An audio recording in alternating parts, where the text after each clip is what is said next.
So welcome back to my channel. In today's video, we are doing a collaboration with my best friend Anaya, who I have on the side here on a screen. Ta-da! Let me show. Screen inception. Oh my god, a phone kiss is kind of mad. Oh wait, yeah. In today's video, this is actually a part one of a two-part collaboration we're doing, where we basically just talk. It's like a podcast-based episode. In this episode specifically, we are talking about our academic journey after CSEC. So, Naya, anything you want to say before we start? No, not really. Oh wait, we didn't even introduce the name. It's called Adulting Imperfectly because of our shared account study with AI, Anaya and I, so we called it Adulting Imperfectly. AI. We love those initials clearly.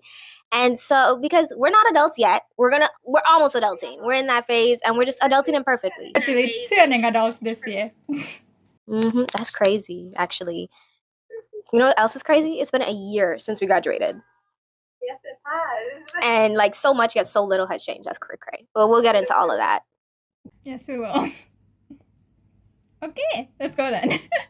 Okay, so first things first.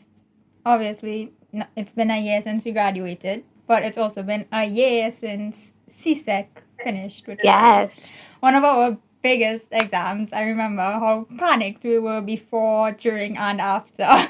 And then we showed up and showed out with those results. I think we really surprised ourselves. Yes, we did. Now, obviously, after CSEC, there were multiple paths both of us could have taken. And ultimately, we did end up choosing different things. I chose to go back and do CAPE. Naya chose to go to the US for university. So, the first thing I want to talk about was our thought process behind that. So, Naya, obviously, you were debating between doing CAPE and then moving to the US, and ultimately you decided with the latter. So what was your thought process behind that? Initially, the decision between choosing CAPE versus immediately going to the States, I will say family played a part in it. I wanted to stay with my family, but kind of dark. Was it the year before or before we started going into like the second term of Form 5, I think it was. I don't know. I might be remembering wrong. My granny passed away. And I think that was a factor in what I chose to do because I didn't have to stay to take care of her anymore. I didn't want to leave her, right? I wanted to spend as much time as I could with her, but she left me first. So it was like, okay, that's one thing where it's like, I'm not really leaving anyone. Of course, I love my mom and stuff like that, but she would have to stay either way with my siblings and to take care of them. And then my brother came back. So a lot of things changed, a lot of things shifted. And then also I was just thinking about, I'm like, do I want to do 2 years of CAPE? I don't need to do 2 years of CAPE. Like, I'm a citizen. I can go there. I can get like state funding, even though we know what's going on with that. We can argue about the US financial aid in another day. Yeah, another day. That's a battle for another day. But I knew that I had a privilege that many people did not have. So many people want to go and study abroad and they can't. And it's kind of like, I had this opportunity. What is the point of wasting it? And also, I didn't want to do 2 years of CAPE. I did not want to do 2 years of CAPE. I'm like, do 2 years of CAPE for what? For trauma? No, thank you. Okay, I'm like, virtually, I'm anxious just talking to you and like, we'll blur that name out.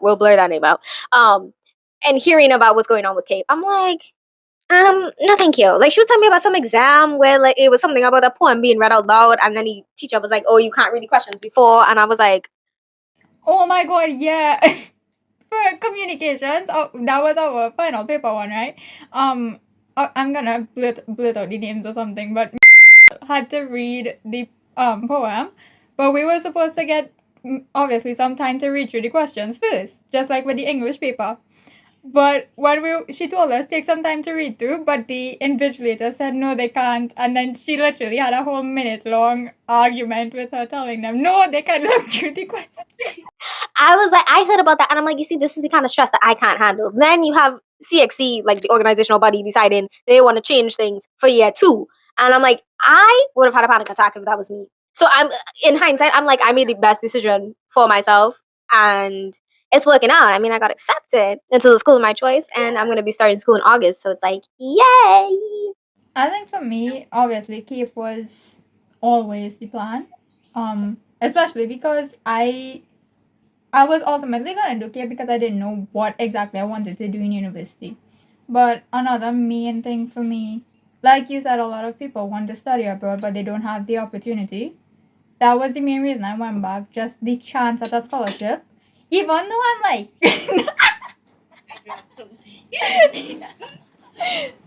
anyways, even though I'm like 90% sure that regardless of how good I do, there's a higher chance of me not getting a scholarship.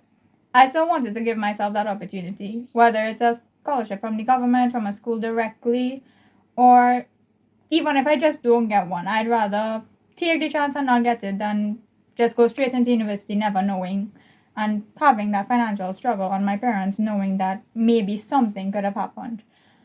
And then when I did decide, like, when I did decide, like, okay, if I have to stay here, okay, I'll do law. If I get the opportunity to go abroad, either I'll do econ or criminology, which I know, two very different fields, but I Very love both. different. Well, they're different, but they're similar all at the same time. Yeah. In terms of like the faculty, very similar, but in terms of the content, Very different. they kind of differ, like, so 𝐾𝐝 was never something like I like contemplated, and it's definitely not something I regret doing, even though it has its moments where it's like, why did I choose to do this to myself? Literally every month since going back for Form 6, I have been talking to my mother, jokingly and seriously, being like, could I just drop out? Could I just drop out? And I never meant it fully. But I mean, obviously, there were the occasional breakdowns where I was like, I really just want to drop out. But ultimately, I know that what I did, choosing to come back, it was what is best for me. Not only in giving me academic opportunities, but personal opportunities, because I learned a lot about myself and I grew a lot as a person, especially because I wasn't there with the same group of people that I had in Form 3 to 5. I had to expand outwards, and that just helped me so much as a person, as a student. Even just like as a family member, I became a person completely different to who I was even just a year ago. So Yeah, I feel like the transition from like it's been a year since we graduated, so much has changed from Form 5 to if you're going straight to university, or Form 5 to Form 6. There is a significant change. Like there's not as much, like there is support, but there's not as much support. There's a lot that you have to figure out on your own, especially with like me for university. I think I'm like one of the first people in my family to go to university abroad. I'm not the first one, but in my immediate circle, I'm one of the first ones. So there's a lot of things that I'm figuring out on my own. And then with Form 6, like there's a lack of, the teachers aren't as hands-on with you guys. It's kind of like they just kind of leave you. So there's a lot of almost adulting. There's a lot of things that you got to figure out on your own, and it's like, dang. It's like, and going from Form 1s to 4, well, our Form 1 experience was Form interesting, 2.5 to Form 5. where there was so much support. They were so hands-on. There was so much going on, and they're like really, they have the best for you. But I guess that's necessary because there is that age transition. Yeah, it was really good in a way.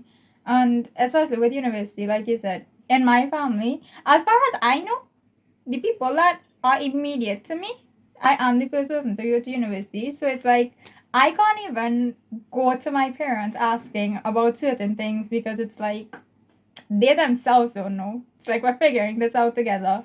And you know this better than anyone. I'm a person who doesn't ask for help. So especially when I literally cannot ask for help because they themselves don't know.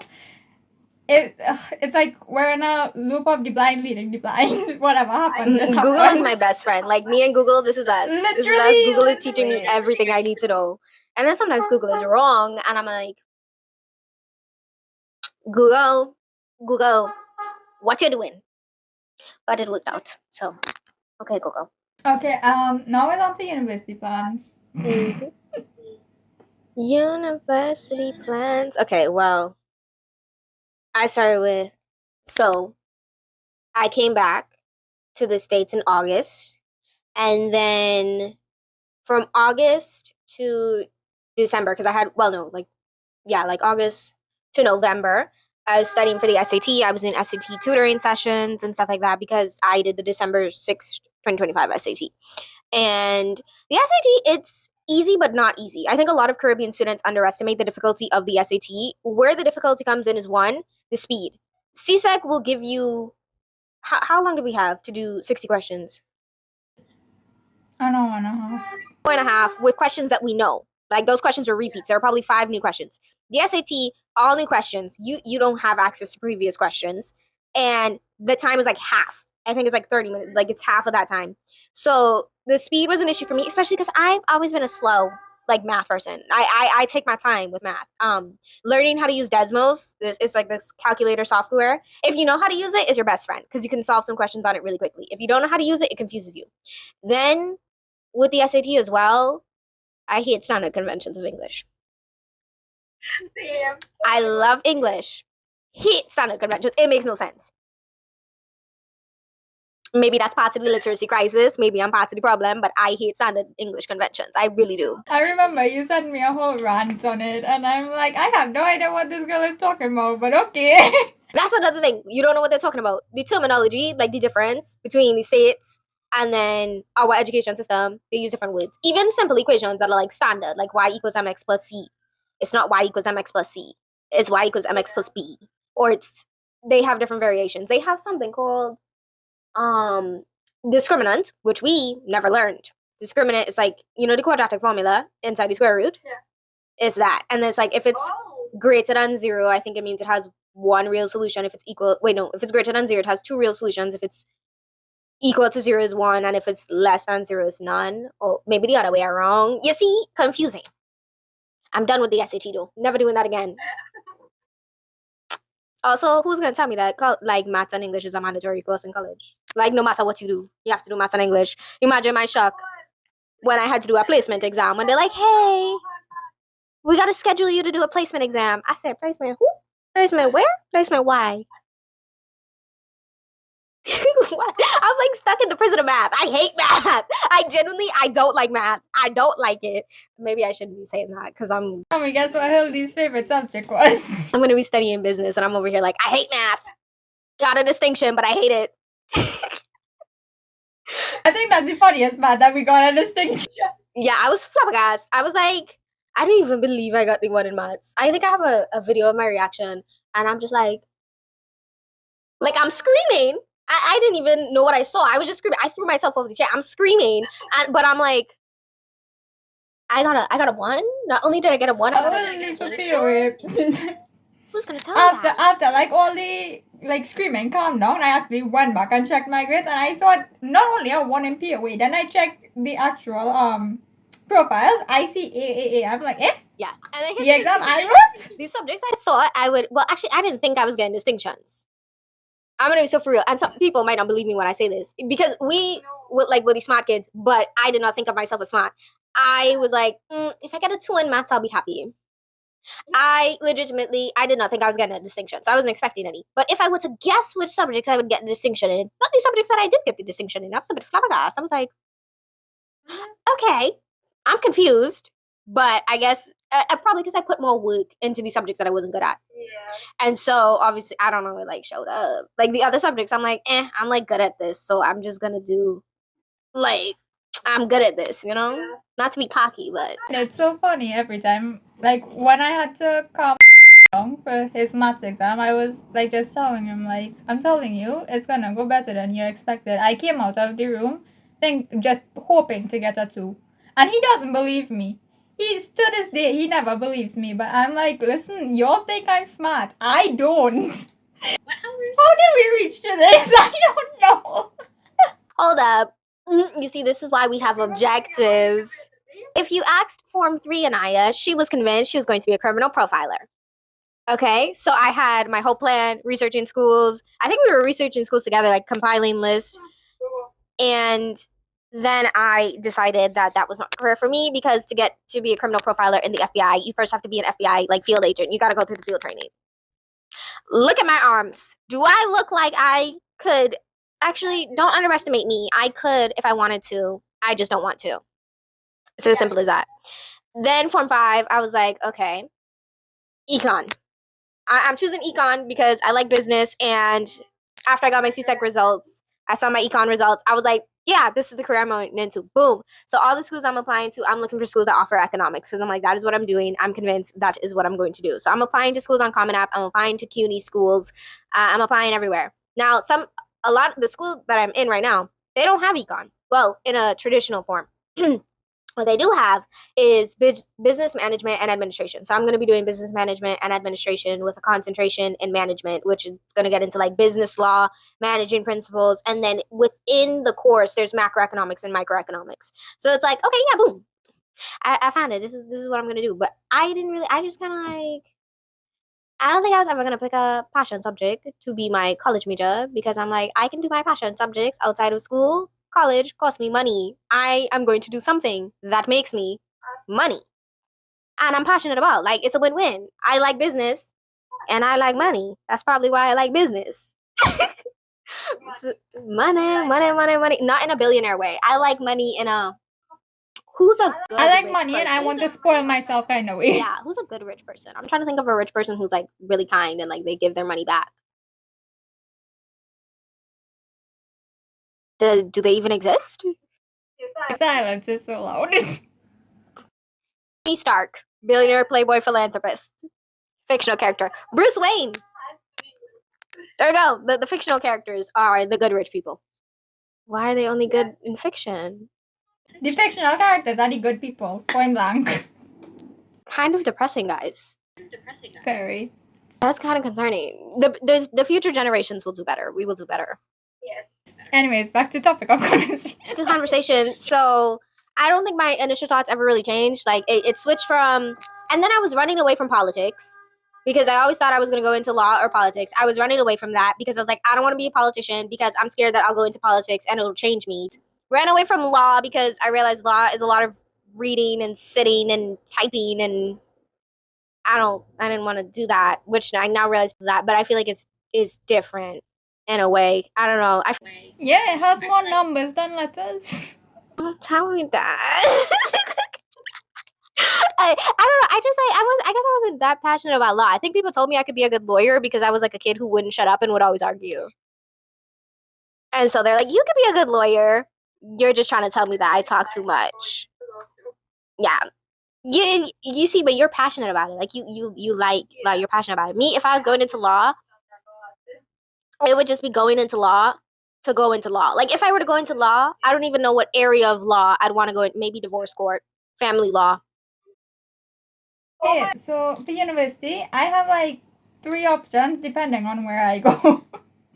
So if I am lucky enough to go to UE, then I will either do law or economics based on what I feel by the time next year rolls around. Actually, no, by the time August rolls around because I have to apply before September. Do like both. Like what if you do like I don't know. Do they have business law with the full person econ? Yeah, if I do law, I'll probably go into corporate law. Just because I have like 2 business subjects under my belt. I took management of business as an extra subject. If I don't use it, I would hate myself. Anyways, now if I do get to go away directly to a foreign university, then immediately criminology is definitely something the train is really annoying. I really wonder. I wonder if my camera would pick that up. But that's so. Oh my god. Anyways, yeah. If I get to go away, my first choice is definitely criminology. If I'm feeling special, I might do law abroad too. I think the only thing with studying law abroad is that if you move states or something, you have. But the thing with law is if you move countries in general, you have to redo like that country's exam. So That's I think the only reason I wouldn't do it, and that's the reason I was like really hesitant to do it down here. Because doing law, it's a good feel. It's a really good feel. But trying to go abroad with it, especially if you want to stay a lawyer, it's really hard because you'll have to go back through the whole schooling process again. And do I really want to do law that? is one of those careers which, like, even though it's a great career, it's definitely dependent on the country you're in because laws differ country to country. So that's the one thing with it. Oh my eyeball.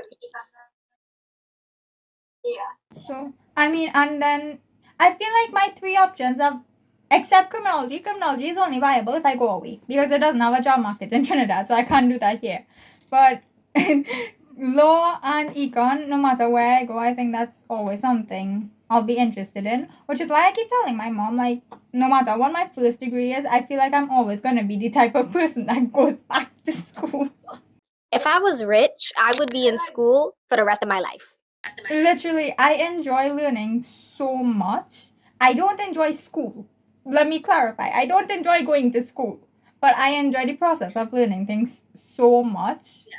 Oh, another thing I want to talk about is like kind of more so to close off, but like reflecting on the past year after graduation and how we think we changed altogether, whether it's academically or personally.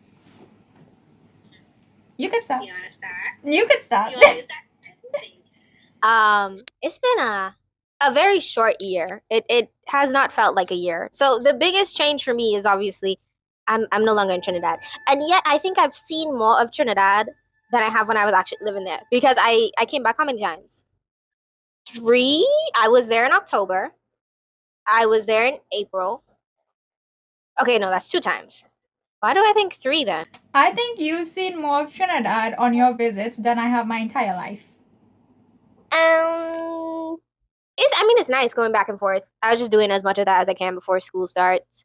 But it's different. I definitely think I love the city. Like it's amazing. The independence that I've gained since coming here. If I was in Trinidad, I was not walking out the road. I'm not going anywhere. Yeah, I'm walking out the road. I'm going on the train station. I'm doing all that by myself, me, myself, and I. And I think it's been good for me getting out of my comfort zone and having to grow in that way. Also having to deal with creepy men.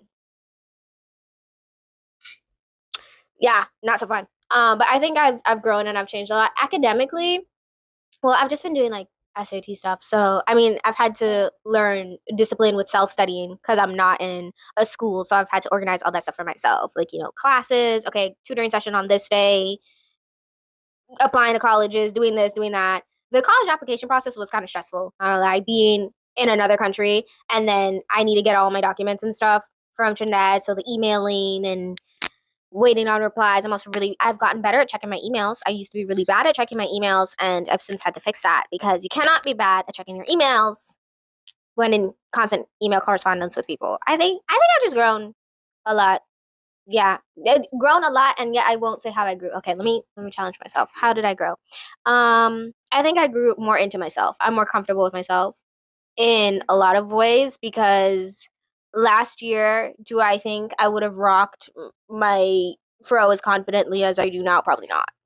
And I think a lot of those changes could be attributed to like I'm not in school anymore. I don't feel like not like I was putting on a performance in school, but I do think in certain ways you kind of like make yourself small in school because you just I don't know don't want to step on toes. But then you leave school and you realize, oh my god, who am I outside of school? I actually kind of don't know, and I got to figure that out, and I did. I think. Did I figure it out? Kind of. Not really. Still figuring out. Still work in progress. Still working on that. We'll get there. I don't know. We'll get there. And I cut my hair. Yes, you did. Yeah, it was fun. I like cutting my hair. I liked it. I enjoyed it. I don't know. I don't really know how to describe how I've grown because, as I said, it feels like a very short year. It feels like not a lot has changed, but then a lot has changed. I don't know how to explain it. I'm sure like people closer to me could probably see a difference that I myself can't see because right now like I can't see much of it. I think one of the main things is you're just a lot more comfortable with yourself now as compared to last year, which is good. It's really good. And you're a lot more like communicative than you were last year. Like last year, listen, I kid you not, I would have to wait hours for a reply. Now she's the one having to wait hours on me.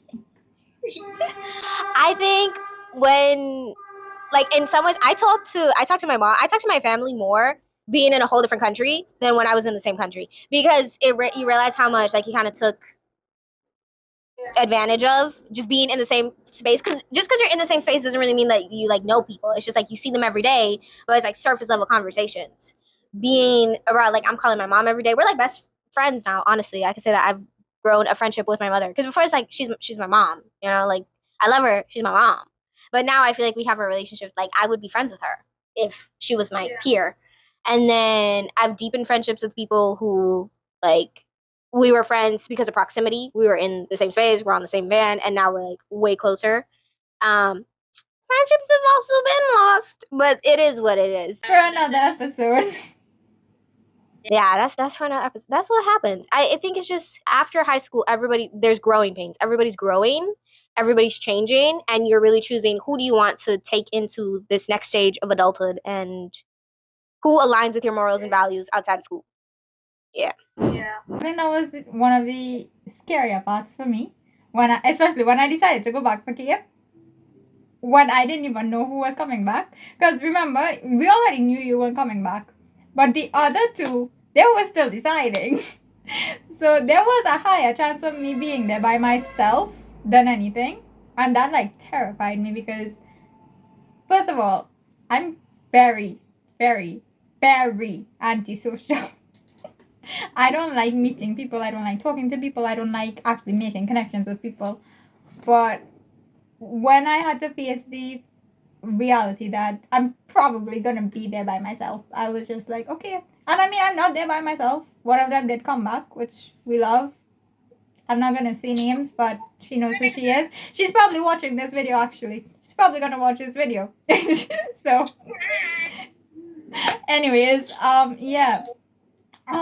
But I still had to deal with the fact that, I'd probably be there by myself. And ultimately, I think that's one of the areas I grew the most in.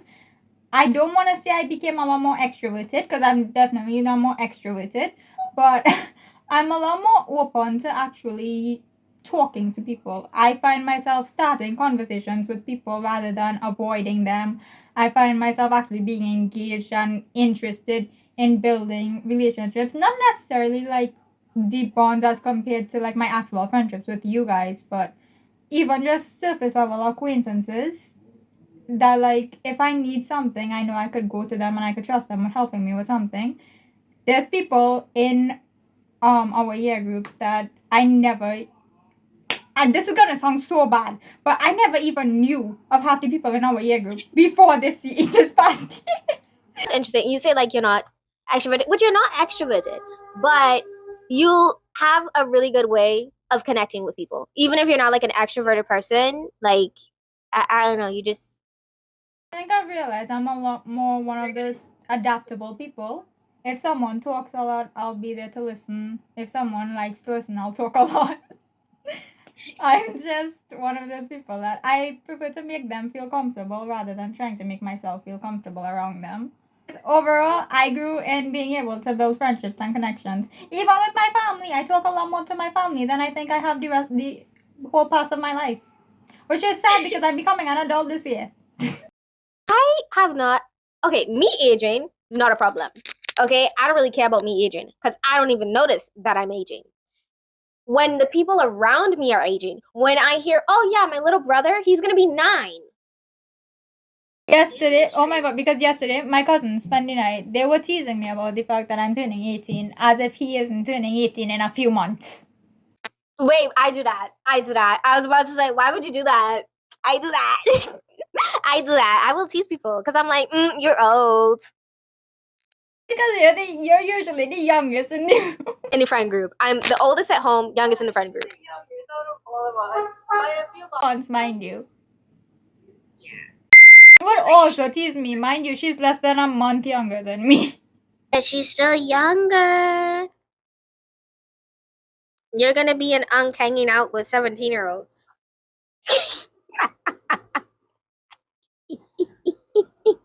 We're just over here. We're like, what did we talk about? Yeah. We can have a whole plan and we will still manage to stray and never find our full way back. Yeah, we're like, how do we end this? This conversation is going so well, but we need to end it at some point because we've got to edit this. This video is 50 minutes long. Yeah, how do we end this? Tune back in for part 2. Oh wait, this is the perfect segue because we were just talking about like who are you without school, and the next part is literally talking about like personal expression. Who are you without school? Exactly, who are you without school? How do you present yourself? Because school, for 5 out of the 7 days a week, what you're wearing is chosen. You have a set list of hairstyles that you can wear because if you wear certain ones, it's out of regulations. what jewelry you can and can't wear, and what shoes you can wear. Everything is picked out for you. That'll be part 2. Who are you without school? Who are we without school? I will say, without school, I'm somebody with way more swag. Like, without school, I'm somebody with way more personality. And we will get into that on Anaya's channel. oh yeah. So part 2 will be posted on my channel, Life with Naya. Follow me on TikTok and Instagram, Naya. And also follow both of us. We have our study account on TikTok, and we have an Instagram. We kind of neglect it, but if you want to follow us there, I'll put it on screen. I'll put all of our social media on screen here. Anyways, that's it for this video. So, bye. Bye bye.